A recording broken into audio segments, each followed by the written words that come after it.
Senhores e senhoras, muito bem-vindos a mais um podcast gospel. E hoje estamos aqui com a nossa ilustríssima Kathleen Fontoura. Cara, eu tô muito emocionado. Eu conheci a Kathleen já faz um tempo.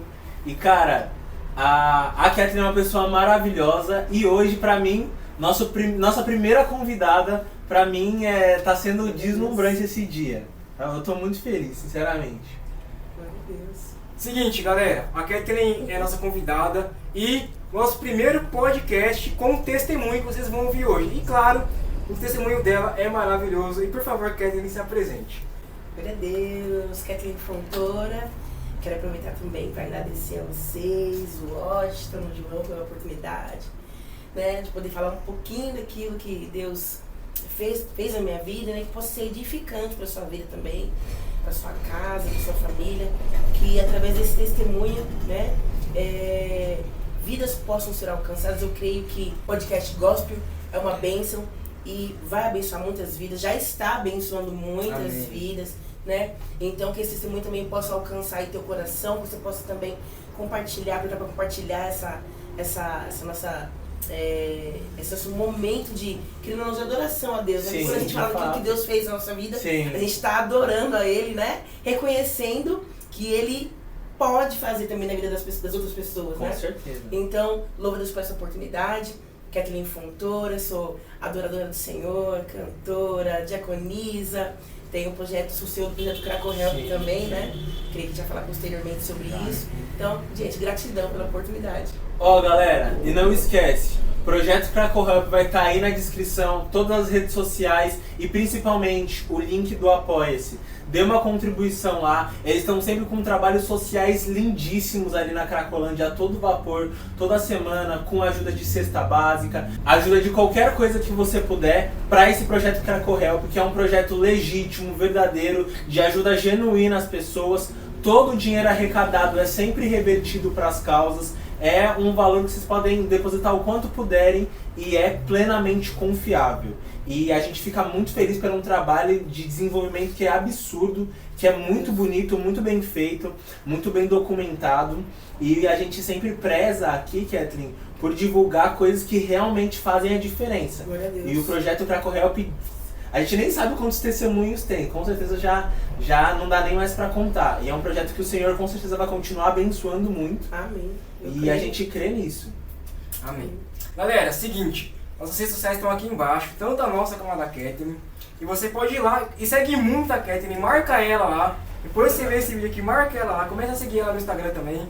Ela tem o Instagram pessoal dela, onde ela posta vídeos dela cantando. Meu, é benção, vocês vão gostar muito. Então vai lá e vamos para o nosso testemunho da Kathleen. Kathleen, primeira pergunta que eu quero te fazer. Como tudo começou?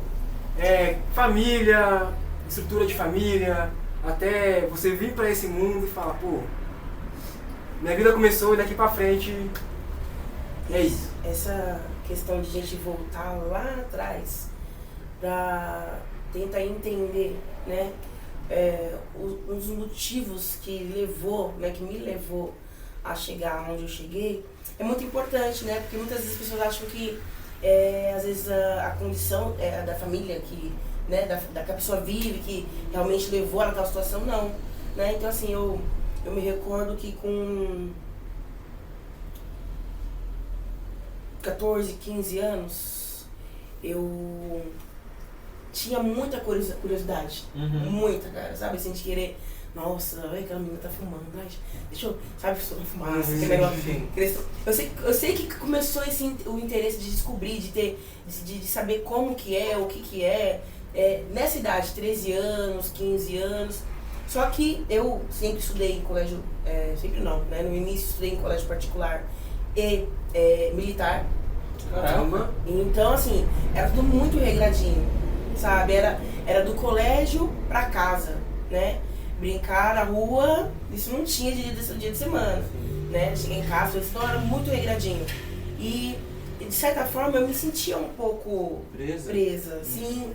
Isso é algo bem marcante, bem, porque se eu fechar os olhos assim, eu consigo lembrar a sensação de ser um pouco preso, né? Sim. As minhas amigas tinham, vai, vamos não sei onde. Tinha essas palavras que geralmente tinha por aqui, né? Matinê. E a minha mãe não era muito de liberar a gente pra essas coisas, né? Eu, sou mais velha, né? Tenho 2 irmãos, meus 2 irmãos, a Evelyn e o Alex. E eu a mais velha. Então, quando as minhas amigas, elas chegavam pra chamar, pra convidar pra algum rolê, né? A minha mãe, ela falava, peraí, deixa eu ligar pra você, pra quem? Pra saber se é confiável. Sim. Então, geralmente a gente nunca ia. Então, isso me deixava, eu fazia com que eu me sentisse um pouco presa, assim, sabe? E aí a gente acabou mudando de cidade, fomos pro interior, aí fui pra uma escola pública, né? E acho que na cabeça da minha mãe, por ser uma cidade do interior, talvez fosse menos ofensiva, né? Talvez tivesse menos perigos de eu me envolver com alguma coisa grave na cabeça dela. Você nasceu aqui em São Paulo, você foi pro interior. Eu nasci em Ribeirão Preto. Ribeirão Preto. Nasci em Ribeirão Preto, só que, ó, detalhe, nasci em Ribeirão Preto, só que eu fiquei lá até uns 4 anos. Aí vim pra São Paulo, né? Morei aqui, morei no Rio de Janeiro. E aí, como a minha avó morava em Fernandópolis, né? Aí já idosa, sozinha, precisamos nos mudar pra lá. Sim. Então nos mudamos pra lá, minha mãe também transferiu pra lá. E escola, tudo passou pra lá, né? E inclusive eu não queria, porque eu achava que interior, nossa, interior, né? Já. Você é da minha cidade, que pode ir pra um negócio que eu nem conheço. Embora mesmo a gente, eu não saindo daqui, a gente sempre visitava Fernandópolis, sabia que era algo bem assim, né? Então eu tinha um certo medo. Mas chegando lá, eu percebi que a mente da minha mãe era diferente. Era mais liberal, sabe assim? Ah não, fulano ali conhece, ah não, sabe assim? Então ela acabou me liberando mais pra sair, né? Já com uns 15 anos, com as minhas amigas. Só que o que ela não sabia é que essas minhas amigas já bebiam, né? Já tinha aquele negócio de open bar, né? Então, quando eu cheguei no open bar e vi que o que realmente era, que podia pegar bebida à vontade, né? Eu extrapolava. Eu bebia além dos limites, sabe? Ainda não estava no cigarro, mas bebia muito. Né? Então eu creio que a minha vida mais errada, assim, foi começando aí. Quando a minha mãe, tipo, liberou, né? Sem entender, na verdade, né, os riscos que eu também estava correndo ali de conhecer outros tipos de droga, né? Sim. De conhecer outros tipos de droga. Então, eu saía à noite e bebia. Com o passar do tempo, eu acho até que, assim, pela experiência que eu tive na minha vida do interior da cidade grande, eu creio que o interior ele facilitou muito, muito para que eu chegasse onde eu estou. Não por conta dos meus amigos, porque ninguém força ninguém forçou nada. Então tudo pra mim que era novidade, errada principalmente, eu queria experimentar, né? E aí o que acontece? Lá no interior, por ter muitas repúblicas, porque é uma cidade uma cidade universitária, então tinha muitas repúblicas. Eu passei já estudando na escola que não era, né, particular, então eu já comecei a perceber o pessoal matando aula, eu já comecei a perceber o pessoal na hora de aula, atrás da escola já fumando. Coisa que você não vê em escola particular. Não, assim, né? vê. Pelo menos a minha não tinha isso, né? Fumando maconha, já comecei a conhecer, ter um contato ali mais próximo da maconha, já quis experimentar. Então, por ser todo mundo mais próximo, peraí, vamos fazer um rolê à noite? Vamos sair da escola, vamos matar ali, vamos ali fumar um? Então foi começando assim, sabe? Dentro da escola também. Então eu fui conhecendo a maconha, aí fui conhecendo o cigarro, fui conhecendo outros tipos de droga, né? Do crack ainda não, mas chá de beladona, aquelas coisas que o pessoal do interior usa bastante pra passar a noite, muita bebida, muita cachaça com refrigerante. E eram rolês que a gente fazia ali na praça. Então pra mim era algo assim inofensivo, porque, peraí, tô saindo com a galera, todo dia tem um meu macinho de cigarro, a qualquer momento a maconha vai chegar e eu não preciso gastar R$1 com isso, né? Tudo chega ali, se eu não tenho, eu sei que vai chegar. É até engraçado que eu me lembro que naquela época, gente, bastava eu ter R$1. Ô, louco! Caramba, sério? Era R$1. O maço de cigarro naquela época era R$1. Caraca. Não, o Marlboro, né? Não, Era o era aquele lá do... Eu chamava de oitão, que era o eight. Era R$1, cigarro solteiro era 25 centavos, 15 centavos. Então, pra mim, à noite, tão bom. A minha mãe, ela não tinha ideia da vida que eu estava levando ali, né? Mas toda noite tinha um rolê e a gente fazia. Então, assim, começou assim, bem sorrateiramente, né? Sair nos rolês, não, mas vou sair com a fulana, tal. Ah, beleza, então pai, que hora vocês voltam? Ah, tá ótimo, tinha hora pra sair, tinha hora pra voltar, né? Então minha mãe não se preocupava com isso. Só que eu já estava num nível onde a droga chegava com muita facilidade pra mim. Entendi. Né? Porque fulano conhecia outro fulano, e o outro, até que um momento chegou a cocaína no nosso meio, né? Chegou a cocaína e comecei a usar, né? Comecei a usar, mas não era algo que me prendesse. Não era algo que me prendesse. Mas, como era a droga que estava ali, eu queria, né? E assim, muitas pessoas falam assim, a amizade, ela vai fazer com que você use drogas. Sim, depende do ponto de vista, cara. Porque assim, eu sabia o que era certo. Eu sempre soube o que era certo e o que era errado, sabe? Mas o meu interesse em querer conhecer aquilo, mesmo a minha mãe me ensinando desde novinha lá que, sabe, que droga não presta, que cigarro não presta, né? Eu queria ainda assim conhecer. Então, eu sei que a culpa de onde eu cheguei foi minha. Porque eu poderia ter falado, não, ninguém, em momento algum. Então, assim, os meus amigos, eu chamo de meus amigos, porque a gente é amigo, nós somos amigos até hoje, sabe? A diferença é que hoje eu enxergo, e eu falo com a maior clareza que hoje eu enxergo a verdade, né? Que eu não precisava daquilo pra me divertir, mas até então, naquele momento, era o que eu precisava ter. Então, assim, a família, né, no caso, os pais, né, muitas vezes julgam, né, a amizade do filho. Não, peraí, você não vai andar com ele porque ele é assim, assado. Só que a pessoa sabe. Gente, no mundo inteiro vai ter gente te ensinando o errado. Sim. Né? Te propondo o errado. Claro. O incrível, né, é que, assim, pelo que eu reparei, a facilidade que as coisas chegam. Muito fácil. Porque, pelo que eu percebi aqui, foi um negócio gradativo. Então, tipo assim, não foi do nada. Não, exatamente. Começou um pouquinho ali e tal. Então, uma pergunta que eu ia te fazer, Catherine. Por exemplo, tinha uma pressão das amizades? Porque, por exemplo, você tá lá, tem aquele grupo que já faz aqui, já tá acostumado. Aí você nunca fez isso, você chegou a primeira vez. O que você sentiu a primeira vez? Pô, meus amigos estão aqui, pai, eu vou ficar de fora. Você passou esse pensamento? Mano, na verdade, eu quis agir da maneira mais natural possível pra me fazer sentir fazer parte do grupo ali. Eu deixei. Era justamente esse tópico. Sim. Isso, eu nunca falei isso nos meus testemunhos, né? Eu nunca, assim. Ninguém nunca forçou nada, cara. Eu sempre quis estar ali no meio pra poder participar e usar. Eu sempre quis usar, eu sempre quis estar ali pra usar, sabe? Então, engraçado, eu tinha colegas também, amigos, que falavam, Kathleen, não, né, não faz isso, não sei o que lá. Eu tinha amigos que choravam por causa de eu fumar cigarro, gente. Caraca. Sabe? Parece que tava até prevendo onde eu ia chegar, assim, sabe? Mas eu agi da maneira mais natural possível, porque eu queria usar. Entendeu? Eu queria. Muito. Então, toda noite eu fazia questão de estar junto nos rolês, de sair, né? E é isso mesmo, Washington. Foi bem, assim, sabe? É que a gente tem um inimigo nas nossas almas. Ele não vai mostrar logo pra nós. É sempre gradativo. Gradativo. Ele não vai mostrar, peraí, ó, tô o cigarro, você vai chegar, você vai ficar assim. Não. Então, cara, eu tinha 15 anos, eu tenho 37, né? Eu cheguei na Cracolândia com 30 até os 33. 32, 33. Então até eu chegar na Cracolândia... Demorou muito. Então assim, eu achava que não era algo tão prejudicial, né, pra mim. Por quê? Mano, só um cigarro, é só mais uma noite que a gente vai beber, vai fumar uma coisa e voltar pra casa, entendeu?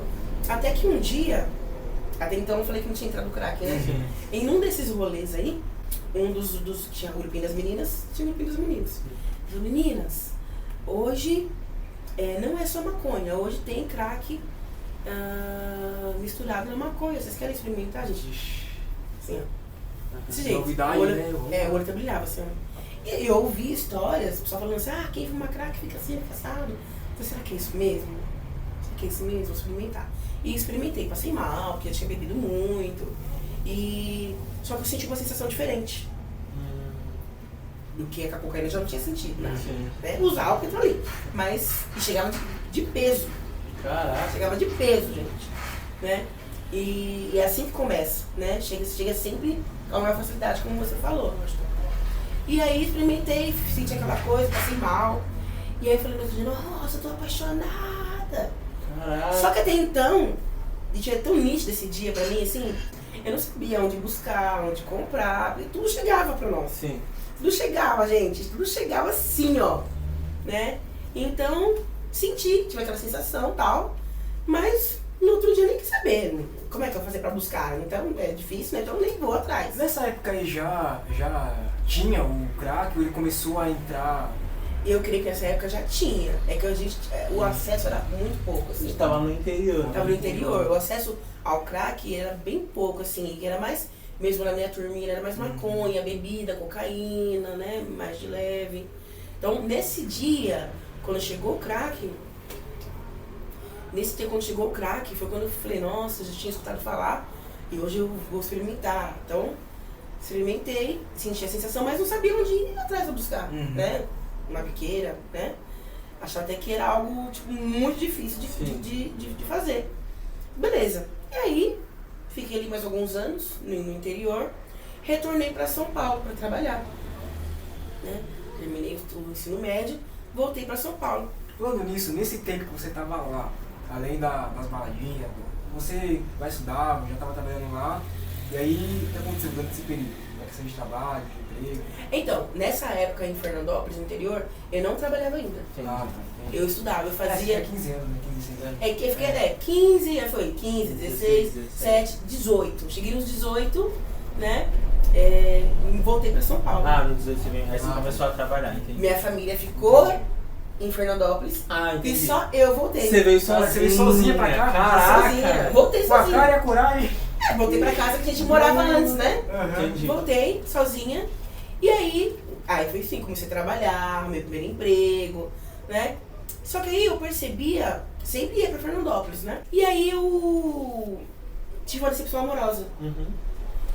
Nessa decepção amorosa que eu tive aqui em São Paulo, eu voltei pra Fernandópolis.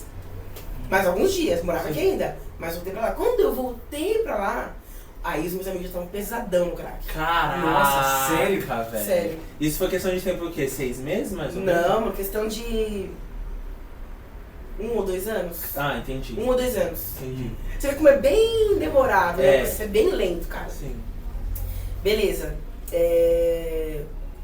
Morando aqui, voltei pra São Paulo pra fugir dessa tristeza. Sim. Voltei pra Fernandópolis. Aí os meus amigos já estavam pesadão no crack, assim. Logicamente, não tava zumbi de cracolândia, não tava. Era vida normal, mas já tava fumando cigarro com maconha. E aí já era direto, não era mais só a maconha como era anteriormente. Era já a maconha e o crack e muito cigarro. Né? Inclusive tinha até uma mesa, era uma mesa enorme, numa república que a gente ficava. Era uma mesa gigante, todo mundo ficava sentado e o cigarro ia passando assim. Ia passando o cigarro. E até então não precisava gastar também nada, só chegar ali. A biqueira, eu me lembro que a biqueira era do lado, era a casa do lado, o muro baixo, interior, né? Era do lado, assim, então acabava, já pegava. E aí, beleza, voltei pra São Paulo, acabou meus dias lá, voltei pra continuar trabalhando. Eu trabalhando, aí falei, mano, eu percebi que quando eu tava lá e eu fumava, tipo, essa tristeza dava um tempo pra mim, sabe? Aí eu sozinha, morando aqui, falei, peraí, acho que eu tenho um remédio pra isso. Ia na biqueira, que aí eu passei a conhecer um pessoal que me ensinou o caminho da biqueira. Aí fui na biqueira, comprava, voltava pra casa, ficava me drogando dentro de casa. Cara, então foi a primeira vez que assim, que você deixou de usufruir ali gratuitamente. Você falou, pô, agora eu preciso...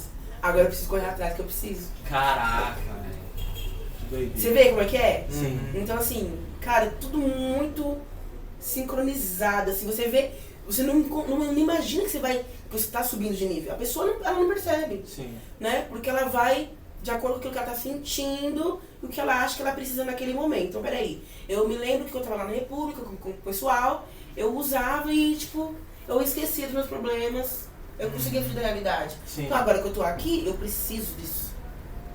Pra continuar fugindo da realidade. Sim. Né? E aí, saí do trabalho, já passava na biqueira e da biqueira ia pra casa. Virou rotina. Virou tipo, vou passar ali pra comprar um pão e ir pra casa. Exatamente. Passou a ser rotina, né? Usava, já era tudo automático, tudo programado. Já pegava e colocava a maconha ali que era pra dar o sono, Sim. fumava, deitava, dormia. Acordava no outro dia de manhã, mesma coisa. Entendi. Só que aí, eu arrumava um relacionamento, eu parava. Não precisava mais. Entendi. Então ficou ligado à minha parte emocional. Caraca, que doideira, velho. Nossa, muito louco, gente. Isso fala muita coisa. Muito louco. Eu liguei isso à minha parte emocional. Tipo, o que mais me entristecia era a minha parte sentimental. Então, pra eu fugir disso, eu ia lá fazer o quê? Droga. Pegar o crack, a maconha que é pra dar o sono, né? Que algumas pessoas não saibam os efeitos, né? O efeito do crack, ele é muito rápido, né?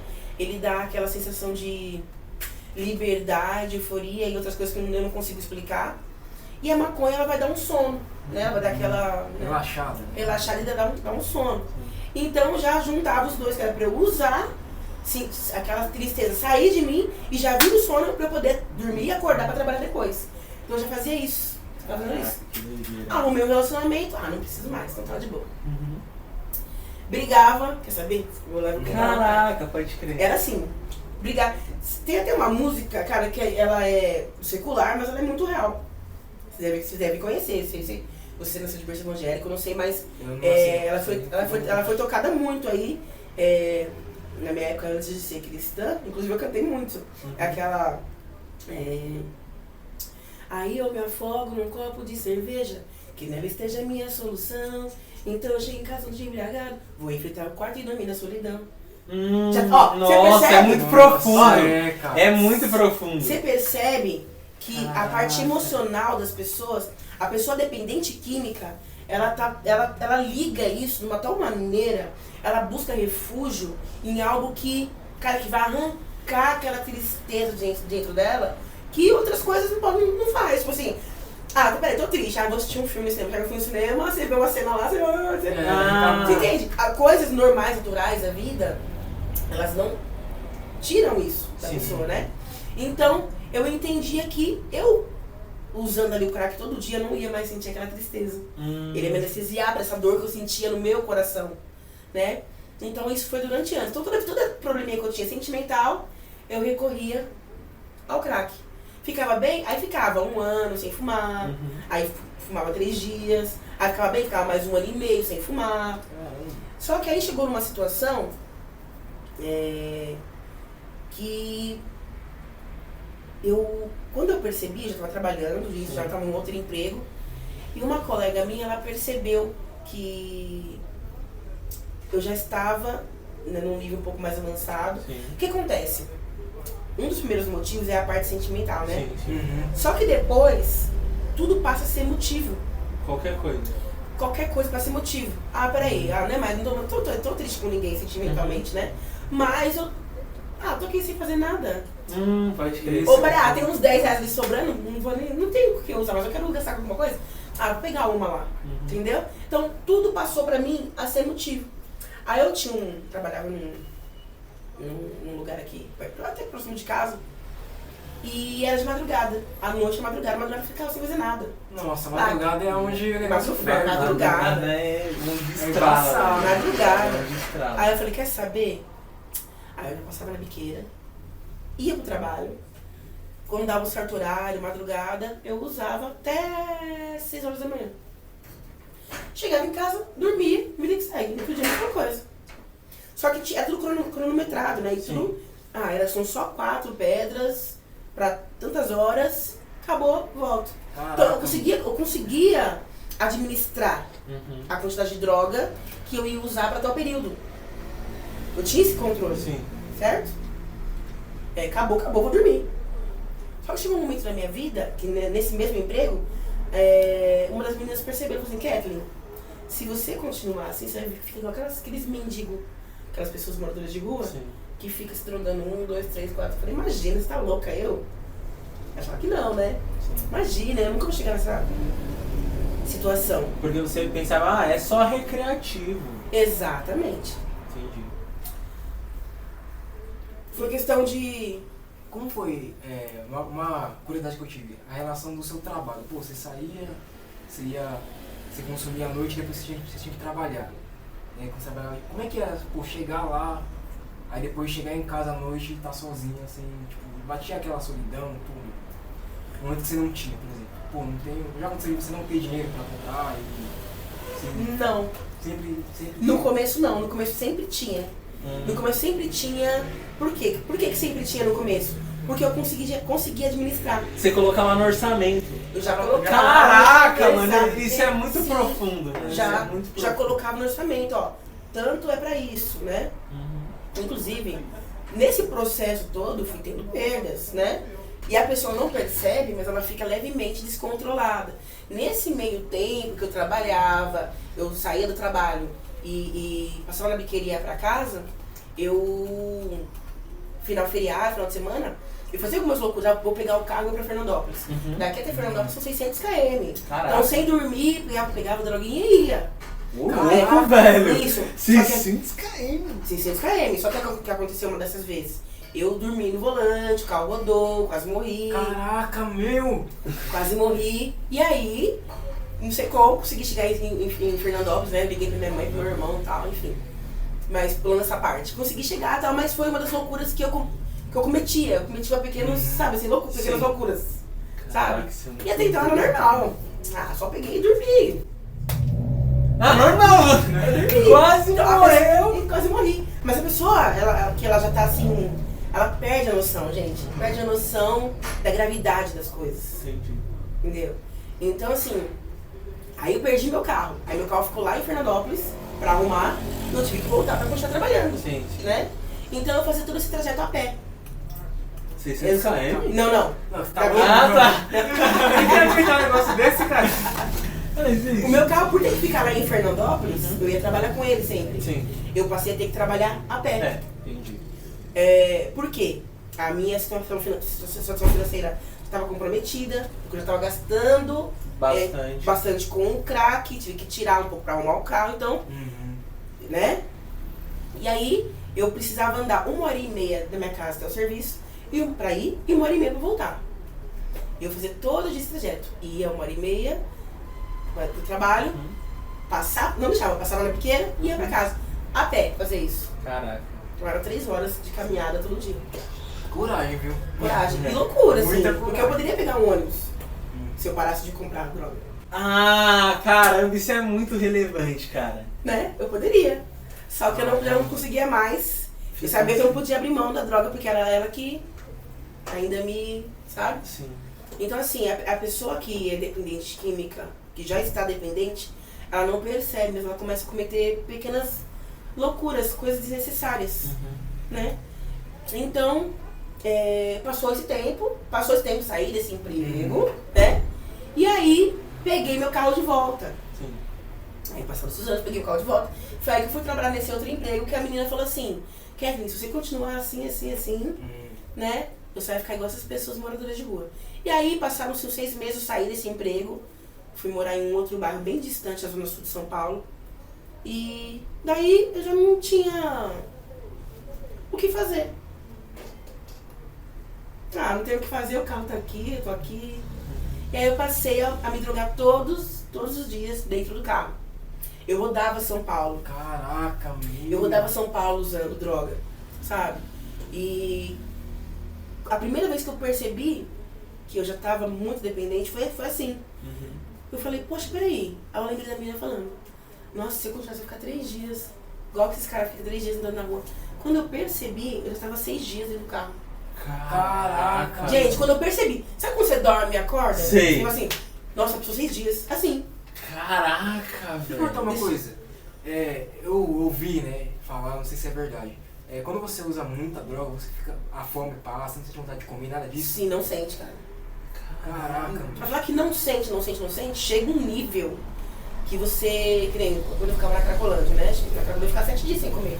7 dias sem comer, 7 dias sem dormir. Caraca, dormir. Sem dormir, gente. Sabe o que é 7? Eu não acredito. É meio que inacreditável. Sim. Mas eu ficava 7 dias sem fechar o olho, sem dormir. Meu olho era amarelo, cara. Ele era amarelo. Sabe? Era assim, era estranho. Sabe? E eu só percebia que realmente precisava comer e beber água quando minha cabeça doía muito. Okay. Sabe? Ou quando eu já tava no limite do limite, eu ia lá comprar uma bolacha de R$1. Também. R$1. Então assim, passou o tempo e aí eu percebi. Poxa, peraí, tem alguma coisa errada comigo. Eu tô 6 dias dentro do carro fumando. Só que eu já tava pega. Putz, Mas ainda assim, eu achava que eu tava no controle da situação. E isso que acontece muito, cara, com os dependentes, né? Com as pessoas, talvez quem esteja assistindo essa live, assistindo o programa aí, tem alguém na família assim, a pessoa ela não tem, ela tem e não tem a noção. Uhum. Ela tem a noção, mas ela não consegue dar o braço a torcer, sabe? Tipo, entender mesmo, pode falar, peraí, tô doente mesmo, dá um tratamento, não. Ela vai primeiro achar que ela consegue parar. Sim. Por ela mesma. Por ela mesma. Eu achava que, peraí, eu só tô usando, tudo bem, tô 6 dias fumando, mas eu não admitia, cara, sabe? Tô há 6 dias dentro do carro fumando, de manhã, tarde, à noite dentro do carro fritando, sabe? Os vidros fechados, e ficava andando pra cima e pra baixo. E eu não entendia que eu precisava urgente pedir socorro, sabe? Pedir ajuda. E quando alguém falava alguma coisa, você tá... Nada a ver o que você tá falando, né? Nada a ver o que você tá falando. Entendeu? Tipo assim, isso acontece muito, né, nos casos que a gente vê hoje, porque às vezes a pessoa só vai abrir os olhos mesmo quando chega numa Cracolândia, né? Então, você ia perguntar alguma coisa? Sim, nesse meio tempo que você estava aqui em São Paulo, como que era o contato da sua família? Você, assim, porque a gente vê você falando aqui, eu comecei a imaginar, pô, mas e sua família? Não sabia de nada disso que acontecia, você ficar 6 dias sem... Não. Que aí nessa época eu comecei a trabalhar já no posto de combustível, que no caso era quando essa menina falou assim, se eu sei continuar, aí minha mãe já voltou pra cá. Só que eu falar pra ela, mãe, me dá, eu não tava sem trabalhar, né? Me dá uma R$20 aí pra ensinar onde? A minha mãe, sem nunca ela fazer imaginar que eu tava no crack, ela dava, sem imaginar da minha situação, né? Então, ela não percebia, sabe? Até porque eu sempre fui muito de sair muito. Sempre fui de sair muito, na casa dos meus amigos muito, de estar longe de casa, sempre fui de estar longe de casa. Entendi. Então, assim, a minha mãe, quando ela tava morando aqui, eu tava morando lá em Fernandópolis. Ou quando ela ia pra Fernandópolis, eu ia pro Rio de Janeiro. Eu sempre fiquei assim, sabe? Então, não tinha como ela, não, que eu tô comendo menos mesmo, tô comendo pouco, sabe? Ela percebia que eu ia emagrecendo, ia secando, mas não passa, eu creio que não passa pela cabeça de uma mãe que, sabe, fez de tudo pra uma filha, sabe, ter ótimos estudos, né? Nunca deixou faltar nada dentro de casa. Então, na cabeça da minha mãe, acho que ela fala, a Kathleen no nível de crack, acho que não passa pela cabeça da mãe assim, diretamente, né? Até porque eu sempre tava bem arrumada, né? Não tava numa situação de uma pessoa que geralmente a gente julga que é, né, cracudo, de crack, né? Então, não passava pela cabeça dela. Mas as pessoas começaram a dar sinais pra minha mãe. A galera no entorno percebia. Algumas pessoas percebiam. Entendi. Aí falavam, a dona Cília, né? A Kathleen precisando de ajuda, né? Foi quando a mãe começou a perceber de leve e começou a me oferecer ajuda. Kathleen, você precisa de uma caixa de coração. Eu falei, imagina, mãe. E sempre tive a minha vida própria, de sair. E continuava nessa situação de biqueira e crack, biqueira e crack, biqueira e crack, me drogando. Até que um dia, gente, eu achei que eu não queria mais. Eu falei, peraí, não tá legal isso pra mim.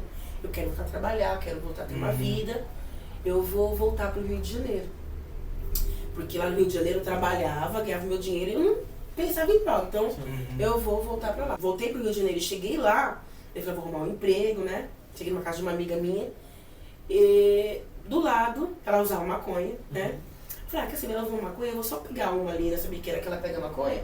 Só pra saber como é que é o crack aqui do Rio de Janeiro. Nessa de saber como é que é o crack do Rio de Janeiro, já me entreguei ali também. Passei, acho que 2 meses morando numa Cracolândia ali do Rio. Num terreno. Tinha um barraco ali. E a minha mãe, preocupada aqui em São Paulo, Ficou incomunicável. Sim, incomunicável. A minha amiga não tinha notícias minhas, desesperada também, sem saber o que aconteceu com a Kathleen, cara, aqui no Rio de Janeiro, o que aconteceu com a Kathleen, né? Porque eu aparecia sempre lá quando ela não tava, tomava banho, pegava as coisas e sumia de novo e ficava pelas ruas, andando pelas ruas, de biqueira em terreno. E minha mãe preocupada, às vezes eu aparecia no Messenger, né? Messenger. E mandava uma mensagem pra ela, pra minha mãe, né? Mas a minha mãe estava super preocupada aqui. E aí eu pensei, puxa, peraí, eu tô tentando fugir de algo que tá dentro de mim. Sabe, comecei a perceber que o problema era dentro de mim. E aí eu, depois de muitas situações terríveis que eu passei lá, né, de abordagens policiais, Eu ia te perguntar isso. Isso é uma coisa que eu ia te perguntar. que é completamente diferente daqui de São Paulo. Sim, né? Esse processo todo, né, esse movimento de drogas e tal, você foi parar, assim, sei que foram inúmeras as vezes, mas teve alguma vez em que você falou, meu, de hoje, sei lá, se me pegarem hoje, lascou. Várias. No Rio de Janeiro até menos, assim, teve mais abordagens, né, policiais e tal, mas que foi diferente da de São Paulo, mas foi tranquilo, né? Mas foi em outras situações, assim, de pessoas da rua mesmo, sabe? É porque, querendo ou não, eu tenho a casa da minha amiga, então eu não era uma moradora de rua. Eu estava morando, então a minha aparência, né, as roupas que eu usava eram diferentes das pessoas que moravam na rua. Então eu despertava um certo olhar diferenciado, entendeu? Das pessoas, né, às vezes maldoso mesmo. Então, eu comecei a perceber, eu falei pra você, né, eu nem conseguiria cantar porque eu tenho falta de ar, né, tipo um bronquite. Eu comecei a passar muito mal de bronquite lá no Rio de Janeiro. Aí eu falei, mãe, não quero mais, quero voltar embora pra casa. Aí quando eu comecei a entrar em contato com minha mãe, quero ir embora pra casa. E aí voltei pra São Paulo. Me mudei pro Rio de Janeiro pra fugir de uma realidade, achando que eu realmente ia ter uma mudança de vida. Só que não é isso que eu imaginava pra mim. Eu queria voltar a trabalhar, ter uma vida normal, né? Foi quando eu comecei a perceber, peraí, biqueira vai ter em todo lugar que eu for. Sabe, maconha vai ter em todo lugar que eu for, o negócio tá dentro de mim. Então, eu liguei pra minha mãe e falei, mãe, quero ir embora e tal. Peguei o ônibus, ela mandou a passagem, vim embora, cheguei aqui em São Paulo, falei, eu realmente quero mudança de vida. Vou tirar meu documento, vou começar a procurar um emprego. Beleza. Fiz o trâmite, né? Fui lá nas Praças da Sé, tirar a documentação. Chegando na Praça da Sé, eu vi as pessoas sentadas ali, né? Usando crack. Eu falei, nossa, nunca fumei o crack aqui do centro da cidade de São Paulo. Caraca, velho. Nunca fumei o crack daqui, só vou experimentar. Aí eu lembro que tinha um dinheiro que era pra pagar a documentação, né? O RG, era um RG. E o dinheiro pra voltar embora pra casa. Aí eu contei 7 e falei, peraí. Aí a mão já começa a suar. Cara, uma luta interna terrível. Terrível. Aí eu pensava assim, eu vou lá pegar o documento primeiro ou eu experimento primeiro? Aí eu fiquei naquela, vou, não vou. Aí eu pensei, se eu fumar agora eu não vou entrar lá. Pode ser que eu queira sair pra outro lugar. Sim. Então fui lá, a milhão, catei o documento, voltei. E cheguei na pessoa e falei assim, onde eu consigo comprar, né? Um crack aqui e tal. Aí encontrei uma senhora que você não dá nada pra ela, você não fala que a senhora... Meu Deus, é do movimento, do corre. Chegou lá e falou assim, não, aqui assim, assado. Aí já conseguimos um cachimbo ali, tudo emprestado, né? Sim. Fumei e tal, isso acho que sobrou R$3,50, mais ou menos, que era o preço certinho do ônibus, cara. Aí ela falou assim, mas quando eu falei assim, tem R$3,50. Ela falou assim, vamos lá na Cracolândia? Que lá a gente já consegue um cachimbo e consegue comprar mais. Eu falei, na Cracolândia? Mas eu nunca fui lá. Não, rapidinho. Mas você tem dinheiro da passagem, não, a gente pega um ônibus. Mas se eu pegar o ônibus vai acabar o dinheiro. Não, você desce pela frente. Mas como você pela frente? Aí você vai conhecer as coisas da rua, assim, sabe? Mas como você descer pela frente, sem pagar? Ela vem comigo. É velhinha, gente. Aí, Que doideira, velho. Loucura. Fui tirar um RG, porque eu queria me consertar dessa vez. De novo. Aí, beleza. Pra você ver como já tava grave a minha situação. Já não conseguia fazer as coisas normais. De tirar um RG e ir embora pra casa. Ou depois, uma outra hora, entre aspas, tá? Eu volto aqui e experimento no centro. Não. Eu vi, tem que ser agora. Pode entendeu? ser. Eu tava sem controle já. Minha mãe sem celular, minha mãe sem saber cadê Kathleen. Aí, beleza, descemos do ônibus, chegamos na Cracolândia. Aí tinha as viaturas lá, né? As ruas eram fechadas pelas barracas. E aí, a hora que eu cheguei lá, eu falei, não pode fumar, cheio de viatura aí. Aí vem. Aí eu cheguei lá, olhei pra um lado. Era tipo feira, né? Olhei pra um lado, tinha tipo um pedaço enorme assim. Caraca. Aí eu falei assim, eu vi a pessoa que tava ali, assim, né? É um doce, né? Que tá no prato, a pessoa tá comendo. Caraca, mano. bizarro, mano. Bizarro, gente. Quando eu olhei pro outro lado, outra barraca, outro pedaço. Falei, mano, não é doce. Mano, na hora, eu me senti tipo na Disneylândia, cara. Caraca, que doideira, mano. Falei, nossa. E aí, essa sensação de nossa, eu já fiquei uns 9 dias lá. Caraca, mano. Foi a primeira vez que eu fiquei diretão na rua, 9 dias. E aí eu lembro que preocuparam, lógico, a minha mãe, mas como é que eu vou falar pra minha mãe que eu tava na onde? Tipo, É, mano, não cara, tem. 9 dias. Como é que eu vou falar? Meu Deus, velho. 9 dias diretão. 9 dias? Então tá vendo? Não foi nem 7 dias, foram 9 dias que eu fiquei sem dormir. No nono dia, a minha mãe veio vindo. Acho que alguém falou assim, não me recordo muito bem, né? Mas alguém falou assim, tem um pessoal seu aí. Eu falei, imagino. Aí lá no meio do fluxo, eu vi a minha mãe vindo assim, ó. Nossa, Gente, velho. minha mãe vindo assim, andando no meio de um monte de gente, minha mãe vindo assim, ó. Aí eu peguei, tava sem tênis, tava sentada na calçada, fumando e tal. Na hora que eu vi minha mãe, eu vi que ela pegou e virou a rua, dobrou a rua. Catei o tênis na minha mão, catei a mochila, aí ela voltou. Nessa que ela voltou, eu pulei dentro do guarda-chuva do cara, que sempre fica no guarda-chuva assim, né, no sol, né? Pulei embaixo do guarda-chuva, esperei um pouquinho, ela foi pra lá, saí correndo a milhão. Cara, nessa que eu saí correndo a milhão e virei a rua, só ouvi assim, Kathleen! Mano. Caraca. Nossa. Meu coração Mano, ardeu aqui, mano. moleque, velho. É como se eu de costas, assim, sabe como parece o corpo parte no meio, assim, ó, todinho assim, ó, parte no meio. Não sei se vocês estão conseguindo me entender. Eu fiquei parada assim, nossa, mano. Sim. Era o que eu não queria que acontecesse, que a mãe me pegasse ali, né? Sim. Quando eu parei, ela veio mais perto, aí eu já, o que você tá fazendo aqui, mãe? Sem saber, né? Sim. O que você tá fazendo aqui? Não sei o que, eu tô suja. Ela, eu não acredito, eu não te creio, você tá num lugar como esse. E chorando, mano. Aí eu, nossa. Gente, a pior sensação, assim, da minha vida. A gente tem que trazer sua mãe aqui também, mano. Nossa, cara. Aí, beleza. Aí eu falei assim, mãe, tá bom, vamos embora. Né? Ela, cadê o carro? Ela, nós vamos embora de ônibus. Aí só depois eu fui entender, entrei no ônibus, toda suja com a minha mãe, mano. Aí eu fui perceber que ela foi de ônibus. Sim. Porque ela tinha caído da escada, ela tava com o braço quebrado, ela foi atrás de mim com o braço quebrado. Caraca, pelo amor de Deus, dona Cida, queremos Mano. você aqui. Uma tortura no meu coração, cara. E aí eu. Beleza, consegui ficar uns dias de boa, mas logo.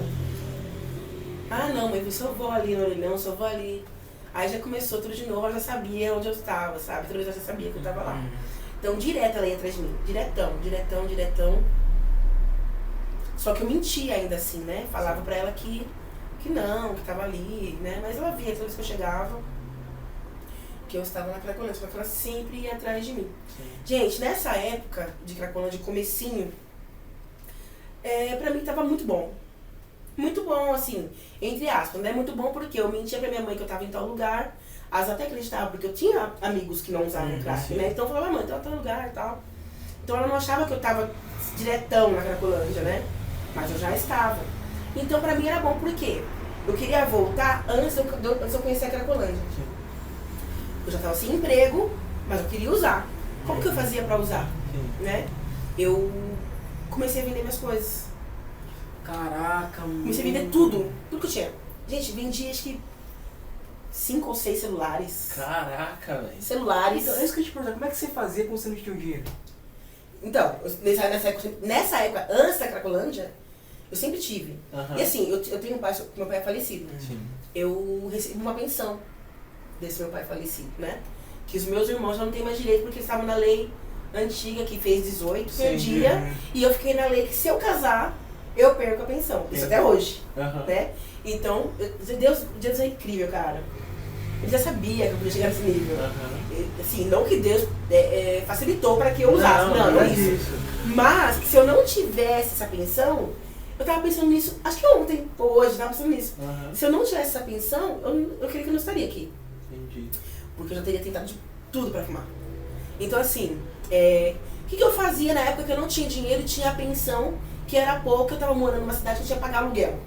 Num lugar que eu tinha que pagar aluguel. Ou seja, a pensão tava comprometida já. Sim. Então, o que eu fazia? Vendia minhas coisas. Vendia celulares, os celulares que eu tinha. Eu comprava a minha lá, me dava outro, que ela não sabia que estava nesse nível. Sim. Me dava outro, pegava, ai mãe, quebrou, perdi, não sei no outro. Vendia roupa, tênis de marca, vendia relógios caríssimos de Chili Beans, vendia meu computador, eu vendia por partes.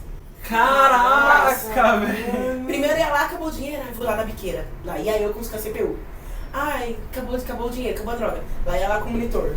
Aí lá ia lá com o teclado. Ai, o cavaquinho, pandeiro, violão. Nossa, vendeu tudo. Aí meu carro, a última vez meu carro, eu tinha um carro que era minha paixão, que era esse que eu fiquei dias dentro dele, né? Eu consegui um dinheiro lá, e aí eu peguei esse dinheiro pra arrumar o carro, que eu tava precisando. Sim. Comprei farol de milha, comprei volante esportivo, comprei tudo pro carro. Só que aí que eu fazia? Comprei as peças, né? Só que tava nesse negócio de crack também, uso crack, né? E fui usando esse dinheiro também pra comprar a droga, né? O dinheiro acabou. Falei, mano, acabou o dinheiro, eu comprei todas as peças. E agora a mão de obra pra arrumar o carro, né? Ah, quer saber, mano? Acabou o dinheiro, agora... Aí fui lá e vendi o farol. Caraca, vendeu o farol do carro, velho! Fui lá e vendi o farol. Aí... Não, mas foi só um farol, depois eu comprei outro farol. Aí acabou a droga de novo, vendeu outro farol, depois eu comprei de novo. Aí vendi volante, aí tudo que eu tinha comprado... Você vendeu. Eu vendi por micharia. Mano, isso aqui... Nossa. Um relógio de 500 reais, vendi por 2 pedras de 5, 10 reais. Caraca, mano. A pessoa perde completamente a noção. Mano, isso... Meu computador com as minhas fotos, com um monte de coisa, vendia. Sabe? Vem roupas, sabe? Então, assim, foi o que foi me sustentando na droga, a princípio, né? Aí depois tinha a pensão que eu ia fumando, usando também. Então, como eu ainda estava no limite de controlar, beleza. Cheguei na Cracolândia. Realmente, como a velhinha falou, você fuma muito mais e lá se desenrola. O que você quiser, se desenrola. Você tem ideia, na Cracolândia, gente, se chegar... antigamente, hoje eu não sei se é isso, né? Se tá assim. Mas com um cigarro você consegue fumar. Caramba. Então, eu tinha a minha pensão. Aí eu percebi que eu não precisava mais vender minhas coisas. Chegando na Cracolândia, não precisava mais. Porque lá, com um cigarro eu conseguia fumar, com um isqueiro eu conseguia fumar, e tinha a minha pensão que eu conseguia pegar a droga, partir e biricar, que era biricar. Era fazer virar mais. Sim. Então, Caraca, eu não tinha. velho. Então eu. Acabou a droga, ainda sobrou um cachimbo, sempre tinha 2. Esse outro cachimbo aqui que eu não uso muito, vou vender ele. Vendo ele, ou chega alguém pra usar. Você quer usar? Tá, usa. Aí vai usando e a pessoa vai te dando droga, então. Então não tinha como ficar sem usar na Cracolândia. Nossa, velho. Não tinha como ficar sem usar. Então, eu creio que por isso a Cracolândia foi, né, e ainda é a destruição de muitas pessoas, né, porque é tudo muito fácil de você conseguir a droga ali, né. E pelo que você disse, parece que é um esquema complexo. A droga chega e as próprias pessoas que estão lá, elas administram a droga, então elas facilitam a rotação, tanto do dinheiro quanto dos materiais. É que assim, caraca, você é doido. É que assim, logicamente, tem as pessoas, né, responsáveis pela, Com certeza. né, pela própria droga. Só que assim, num momento de... que era bem dividido, né? Tem o pessoal da barraca, enfim, mas também tem o pessoal que tá ali usando. Peraí, você tem R$1 pra me vender? Tô R$1. Você pega R$1. Eu tenho mais R$1, tem mais R$1. Você vai juntando. Juntou 10, você já pega uma pedra inteira, entendeu? E creio que em vários lugares é assim, né? Mas aonde eu estava ali era assim. Então eu sempre tava com... E eu, por ter uma aparência diferenciada, eu sempre tava... Vamos supor, sentada ali na Cracolândia, chegava alguém, você tem cachimbo? Tem. Aí já começava ali a fumar, entendeu? Então, eu sempre tinha como fumar.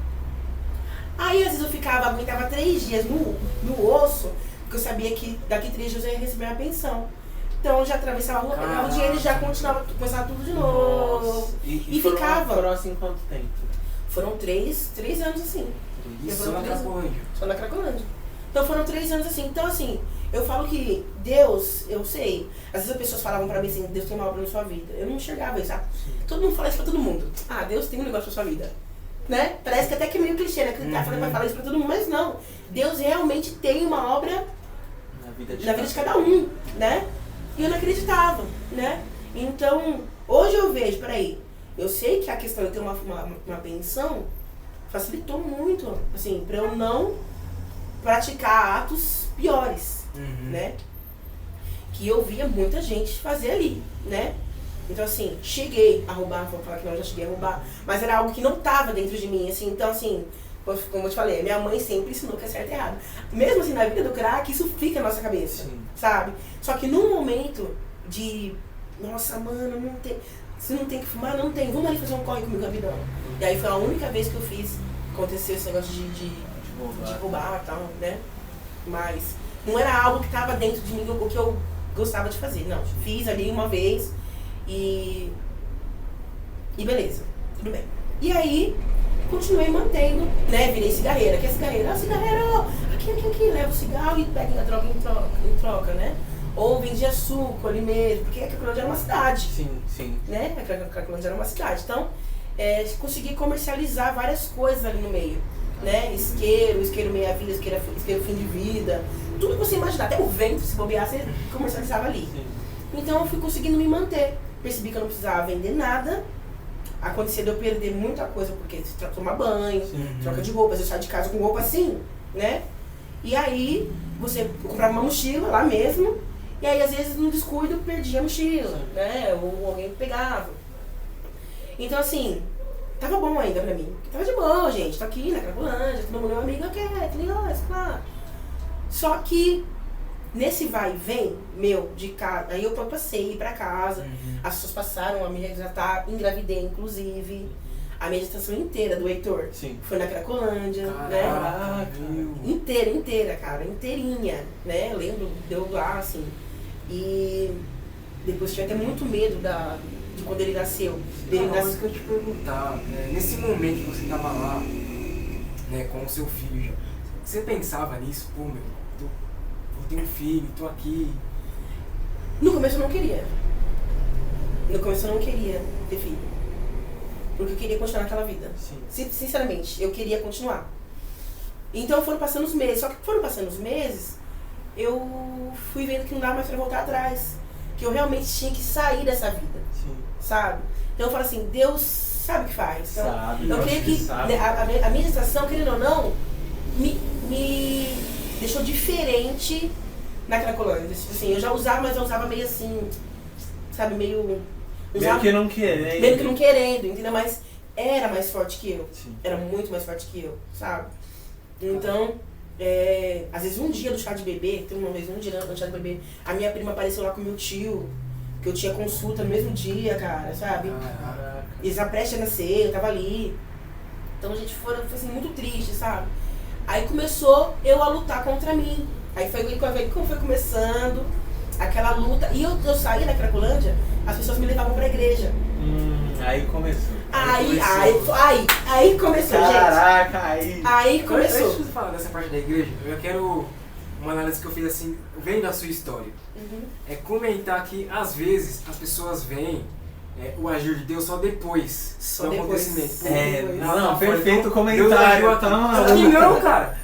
A gente vê na sua história que Deus agiu e tava com você em todo o tempo, cara. E isso é doido, porque às vezes a gente tem uma visão religiosa que Deus age e está só com aqueles que estão com Ele. Errado. Deus está com todos nós o tempo todo, nos dando sinais, nos dando avisos. Sinais. E, cara, isso é muito louco, cara. É muito louco. Porque o nosso Deus, Ele nos ama tanto e que, de fato, Ele veio para aqueles que tinham se perdido. Sim, isso é insano, na moral. Cara, é muito louco, gente. Deus é maravilhoso.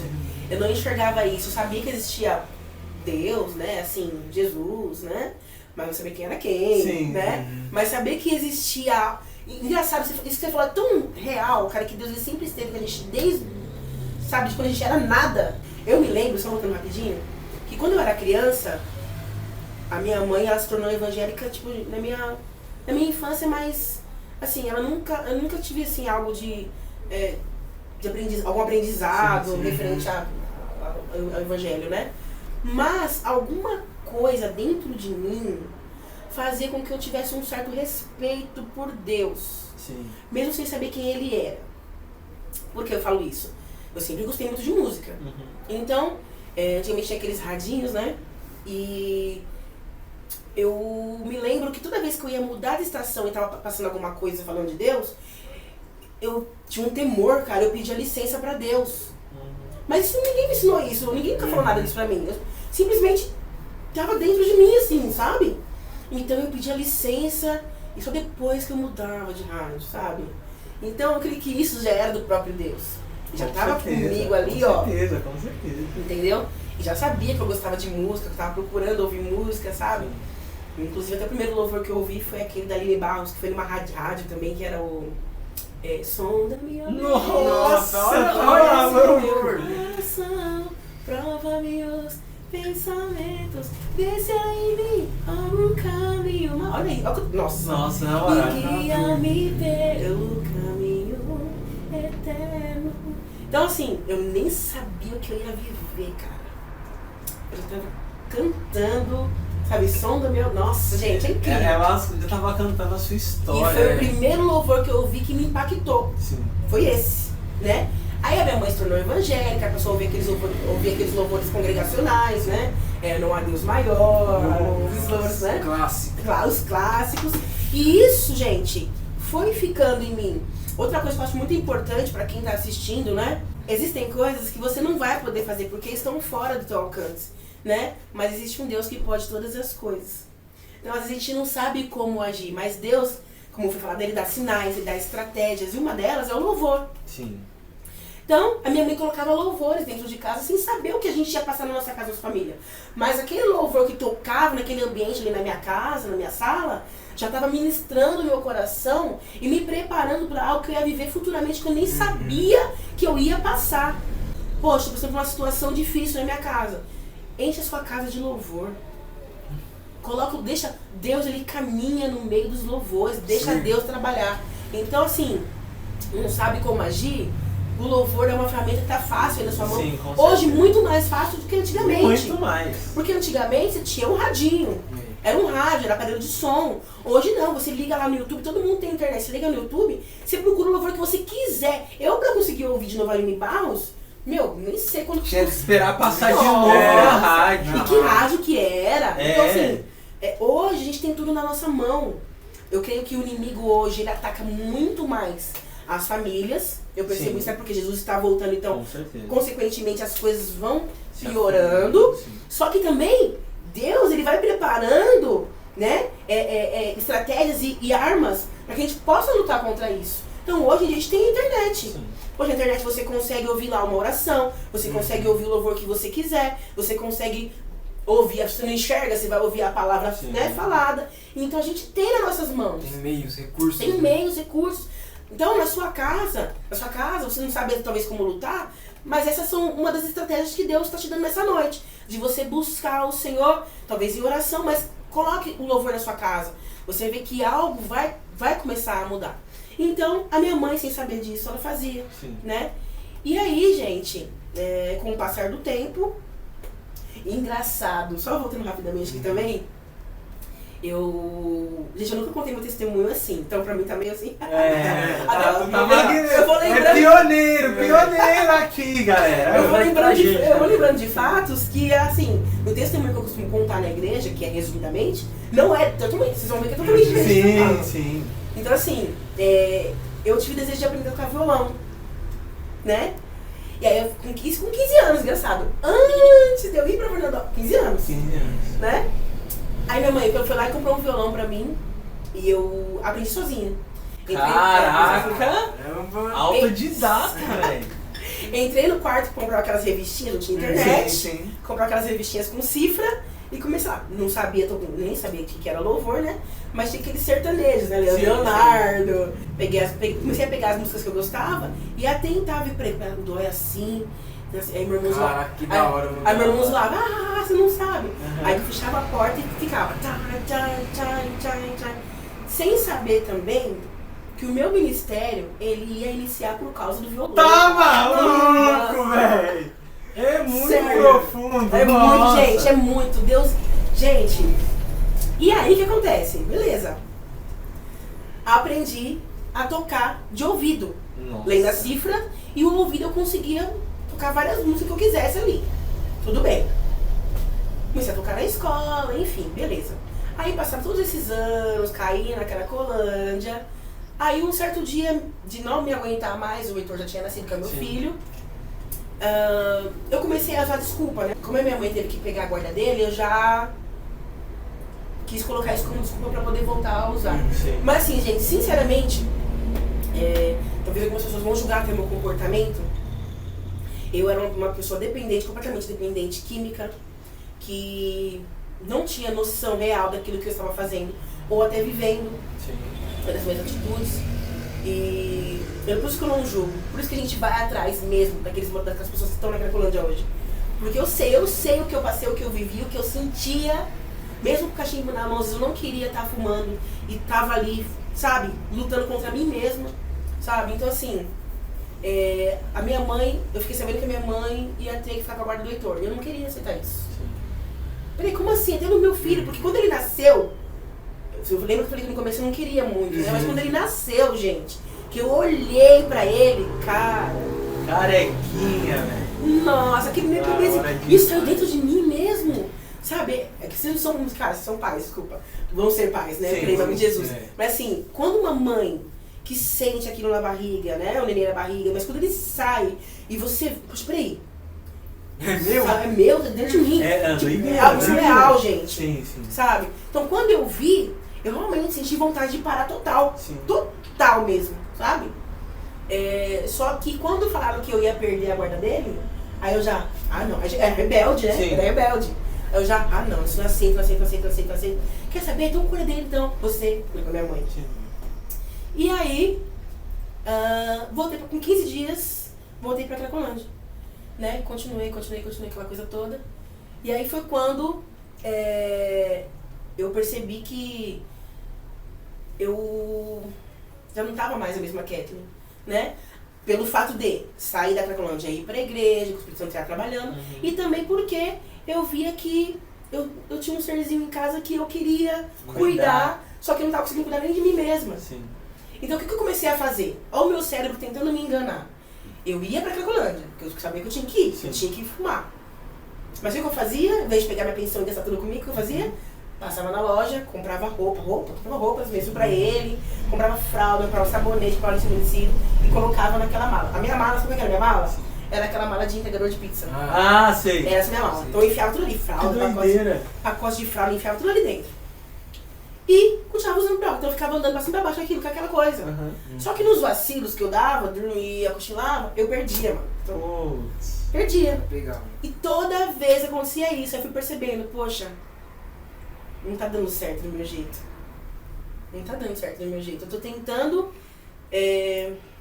sabe, fazer as coisas, cumprir o papel, entre aspas, de mãe, gastando meu dinheiro com o meu filho. Porque toda vez que eu voltava pra casa, eu não tinha dinheiro pra comprar uma maçã. E eu via minha mãe com aquela dificuldade, poxa, nossa, e eu tô com droga.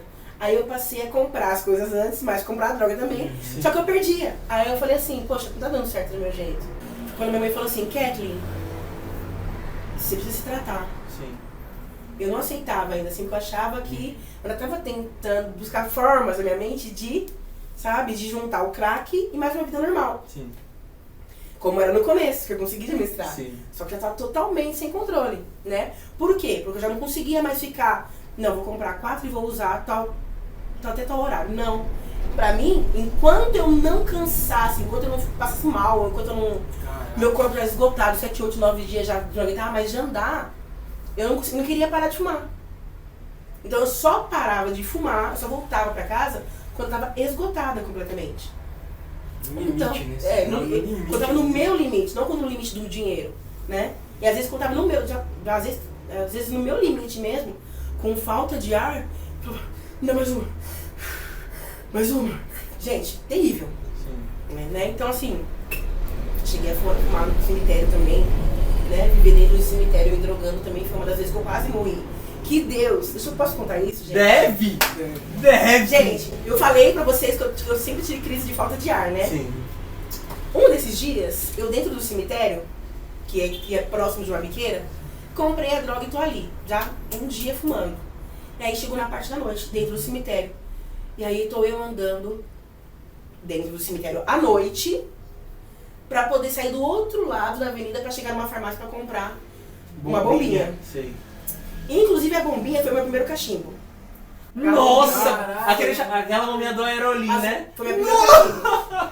Eu usava como cachimbo, depois tirava e dava pra Eu fumar, sei, aquele pra negocinho sai, velho. Isso, sai. Nossa, Foi, que foi o primeiro viagem. cachimbo da minha vida. Foi a Caramba. própria bombinha. E aí, gente, nessa noite, tô no cemitério, morrendo de falta de ar, passou um cara lá. Aí falou, e aí, nega? E aí, nunca vi ele. E aí, nega, e aí, tudo bem? Não, tudo bem e tal, não sei o que lá. E aí, tá fumando o quê? Não, tô fumando aqui e tal. E bem ruim eu tava, assim, muito ruim, muita falta de ar. Ele falou, não, peraí, eu vou ali, do nada, cara. Não, peraí, eu vou ali pegar um pau pra mim. E aí, peraí. Beleza, ele foi lá, ele voltou. Nessa que esse cara voltou, eu falei pra ele, eu tô passando muito mal de falta de ar. Passando muito mal de falta de ar. Aí eu falei, não, peraí. Mano, cara, do nada dentro do cemitério. Falou assim, peraí. Foi lá, qual é o remédio que você usa? Saiu do cemitério, colocou sentada ali na pracinha. Saiu do cemitério, comprou a bombinha pra mim, deu pra eu usar, depois o cara desapareceu. Que doideira, que doideira. Isso é doideira. Gente, Isso é eu doideira. ia morrer ali de falta de ar, cara. Era Deus. Só pode, mano. Sabe assim? Que mandou um socorro pra mim naquele momento, sabe? Então assim, Deus ele sempre esteve comigo em vários momentos. Outros momentos tenebrosos também, que eu creio que não vai dar tempo de contar agora, que eu passei naquela coluna que foi terrível, foram terríveis. Mas assim, Deus ele sempre guardou a minha vida, né? E aí, minha mãe falou assim, até quando, Kathleen? Vai ser internada, né? Passei do limite um pouco, eu aceitei ir pra uma casa de recuperação. Então, fui pra casa de recuperação. Fiquei ali 2 meses. Só que nesse tempo, tinha um violão lá. E tinha um violão. Aí peguei o violão, comecei a tocar, né? A tirar os louvores. Foi quando eu aprendi o que era provérbios, que eu não sabia. Foi quando eu aprendi os hinos da harpa, que eu não sabia. Nossa. Nessa que eu aprendi os hinos da harpa, só tocar. Nossa! Comecei a tocar no violão. E aí foi nascendo o ministério de louvor dentro da casa de recuperação. Porque todo culto eu tinha que estar com o violão. Né? Incrível, cara, incrível. Então, saí, né? Tive uma experiência muito forte com Deus na casa de recuperação. Por isso que eu falo que a casa de recuperação ela não transforma ninguém.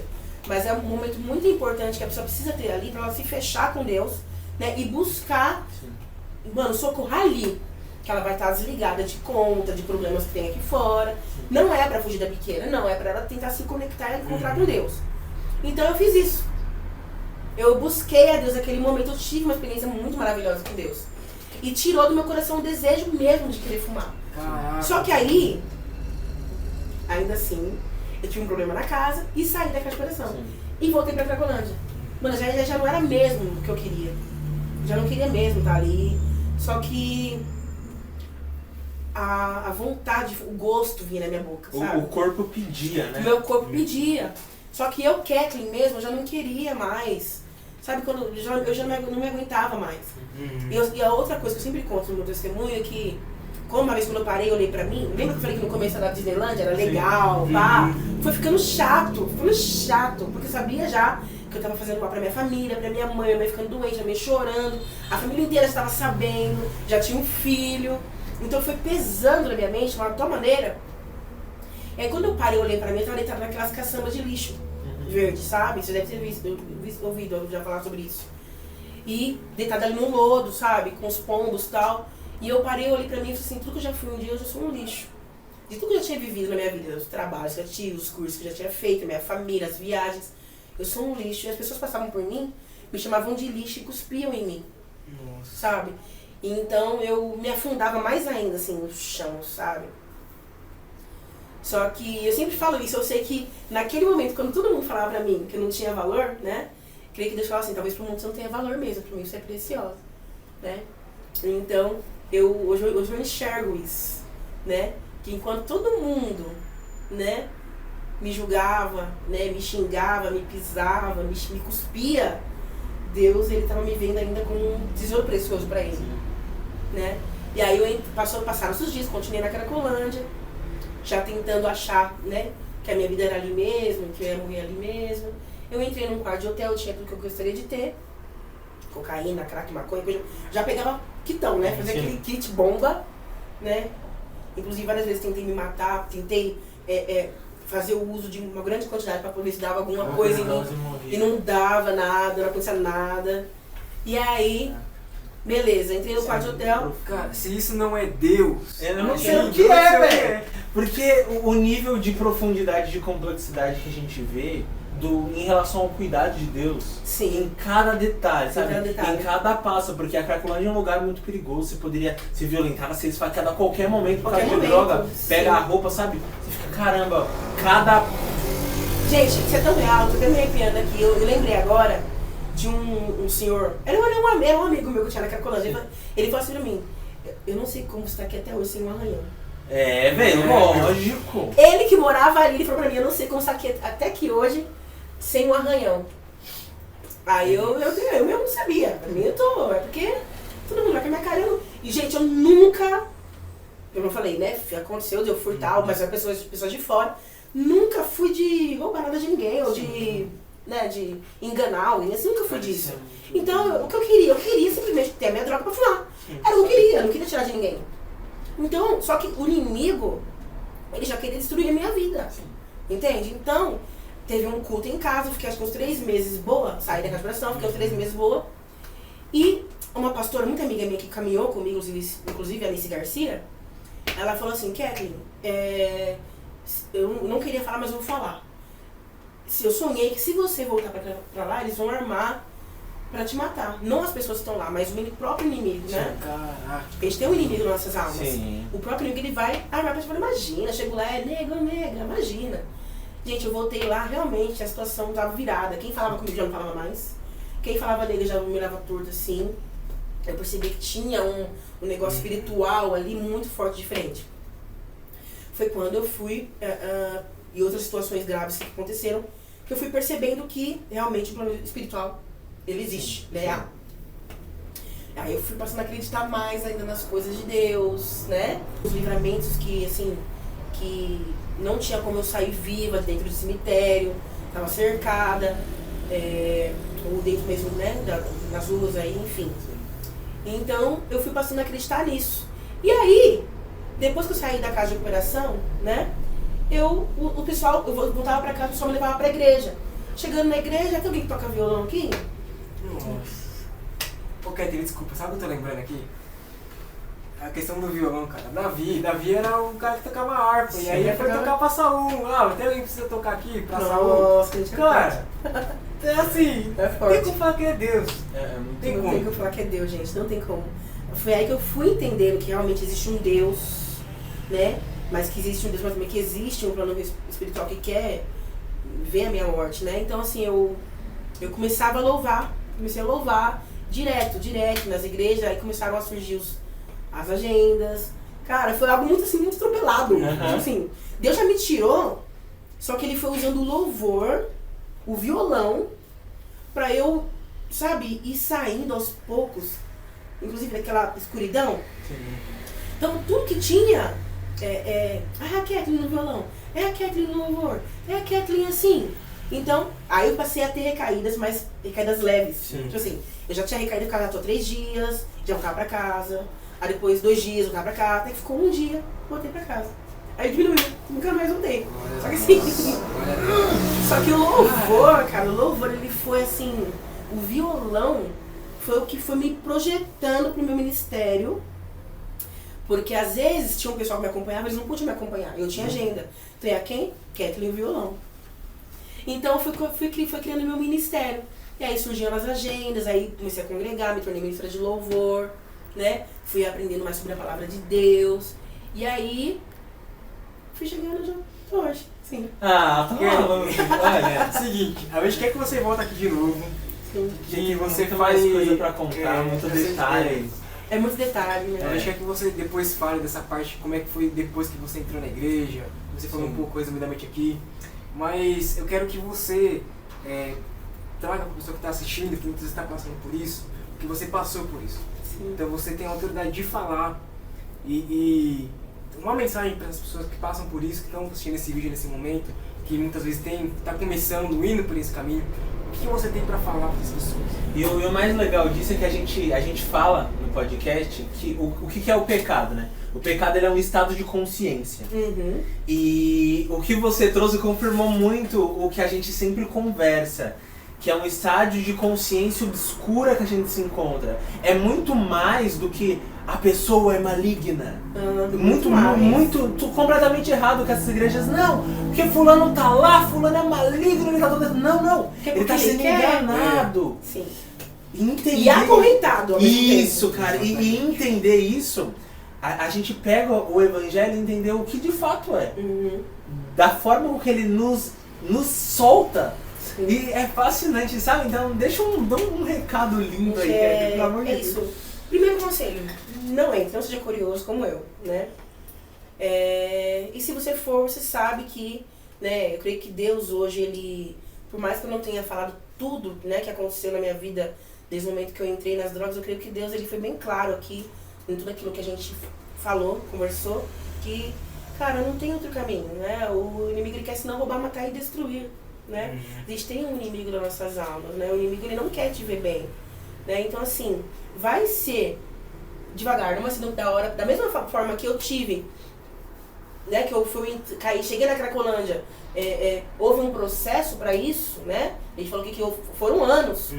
Para sair também vai ter um processo também que vai ser doloroso. Então, assim, não queira entrar, não queira experimentar. Você já sabe onde você pode chegar, né? Você pode chegar numa Cracolândia, ou você pode chegar aí num caixão, né? Antes do tempo, daquilo que Deus tem preparado para sua vida, né?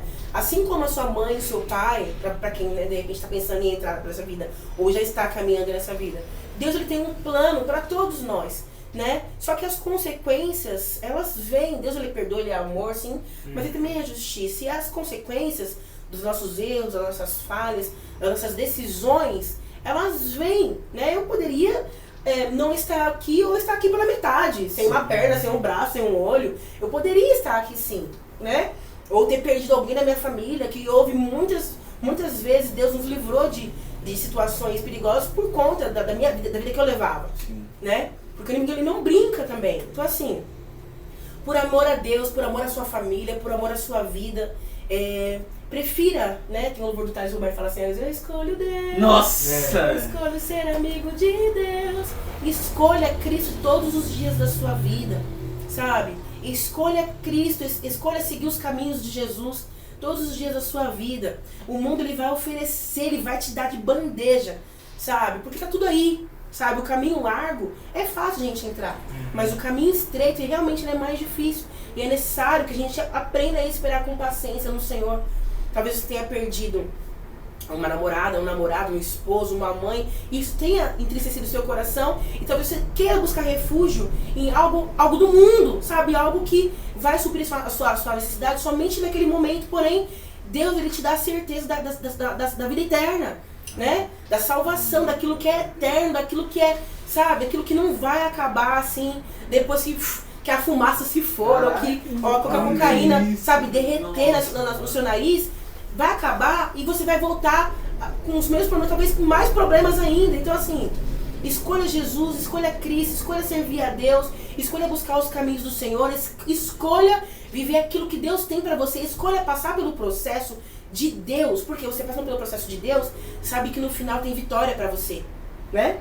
Sabe que no final é um caminho de glória, é um caminho de vitória, é um caminho de bênção, porque as próprias bênçãos vão te alcançar. Então, você vai passar por um momento difícil, porque nós não estamos livres disso, né? No mundo tereis aflições, mas tem de bom ânimo. Vamos passar por aflições todo o tempo, eu passo ainda. Só que, cara, nem se compara passar com aflições com Jesus e sem Jesus, sabe? A gente sabe que hoje, antes eu não sentia a presença dele. Hoje, agora mais claramente seguindo, eu sinto a presença dele. E eu sei que todo tempo ele esteve comigo, me alertando, sabe? Me protegendo, me guiando. Porém, as consequências, elas chegam, elas vêm, né? Então, eu glorifico a Deus por ter me dado a oportunidade de conseguir sair dessas trevas que eu estava inteira, né? Para glorificar e exaltar o nome do Senhor Jesus. Então, escolha Deus. Se você não sabe como agir, peça socorro, peça por ajuda. Alguém vai te ajudar, alguém vai te dar direção, alguém da parte de Deus vai te direcionar para que você não entre ou não permaneça nesse caminho. Se você está vendo que você não consegue sair sozinho, e muitas vezes não vai conseguir mesmo, porque existem coisas que só Jesus pode fazer na sua vida, peça socorro. Foi difícil eu sair, né? Houve um processo, como eu falei. Mas é necessário, assim como o Salmo 40 diz. Esperei com paciência no Senhor. E aí, depois de eu ter esperado, ele se inclinou para mim e ouviu o meu grito de socorro. Tirou-me de um charco de lodo, né? De um poço de destruição, né? E firmou os meus passos num local seguro. Colocou meus pés ali na rocha, né? Então muitos verão isso, temerão e confiarão no Senhor. Então, não só você, muitas pessoas verão isso através da sua vida, do seu testemunho, e vão passar a temer o Senhor, e vão confiar no Senhor, e vão voltar a ter vida e esperança no Senhor através daquilo que Deus vai fazer na sua vida. Então, é isso que eu tenho pra dizer. Nossa, velho! Rapidamente. Gente, é isso. Ó, primeira coisa que você vai fazer, entra lá no Instagram da Catherine. Você tem canal no YouTube, Catherine? O Davi vai deixar aqui embaixo, mas eu quero que ela anuncie pra vocês ir lá. O Davi vai deixar aqui embaixo no link na descrição pra vocês clicarem. Vão lá, se inscreve no canal da Catherine, tem o Instagram dela. Vai lá nos comentários, deixa todos os comentários, agradece muito a Deus pela vida dela, a gente também agradece muito a Deus pela sua vida. A Catherine, se Deus quiser, vai voltar aqui muito mais vezes, porque tem muito mais coisas pra contar. A gente quer a mãe dela aqui. Porque, nossa, a gente tem que chamar a dona Cida aqui, cara. Ela vem, ela não me pergunta, mas ela vem. Ela vem, claro que vem. E é isso, pessoal. Redes sociais tá aqui embaixo. Curta muito, comente, cara. Comente o mais que vocês puderem. Se você tá vendo a família que passou por isso, ou se você tá passando por isso, cara, hoje a gente teve aqui um exemplo de uma pessoa que passou por isso e com experiência sobre falar sobre o que ela passou. Catherine, muito obrigado. Gente, os abençoe. Obrigado pela oportunidade, de verdade. Glória a Deus. Glória a Deus.